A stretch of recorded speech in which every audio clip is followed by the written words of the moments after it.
যত বাধাই আসুক দম থাকলে ঠেকাই কে। আফরান নিশোর মুখ থেকে শোনার জন্য অনেক অপেক্ষায় আছে এই ডায়লগটি। আচ্ছা। আর কেমন লাগলো আফরান নিশোর দম সিনেমার নতুন পোস্টারটি? মুখে কাটা দাগ এবং রোদে পোড়ার দাগ, আর পাশে দেখাচ্ছে আফরান নিশোকে গাধার পিঠে উঠিয়ে নিয়ে যাচ্ছে মরুভূমির মধ্যে দিয়ে, আর পিছনে 15-16 জন গুন্ডা হাতে বন্দুক নিয়ে পিছনে পিছনে যাচ্ছে। আর এই পোস্টারটি আজই পোস্ট করেছে আফরান নিশো, সাথে ক্যাপশন দিয়েছে শুধু লড়াই নয়, অস্তিত্বের প্রশ্ন। যত বাধাই আসুক দম থাকলে ঠেকাইকে। তো এইটা জাস্ট তার ক্যাপশনে দেখলাম, তো তার মুখ থেকে শোনার জন্য অপেক্ষায় রয়েছে অনেক। আর মুভিটির মধ্যে আমরা এবারে সত্যিকারের মরুভূমি দেখতে পাবো, কারণ আফরান নিশো মরুভূমিতে গিয়ে শুটিং করেছে। আর আফরান নিশোর সাথে দেখতে পাবো চঞ্চল চৌধুরী এবং পূজা চেরিকেও। আর সিনেমাটি ডিরেক্ট করেছে রেদওয়ান রনি। তো মুভিটির সেকেন্ড পোস্টার মুক্তি পেল, আর খুব শীঘ্রই টিজার ট্রেলার ভিডিও পেয়ে যাবেন।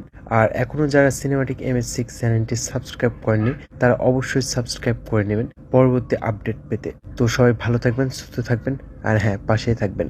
ধন্যবাদ।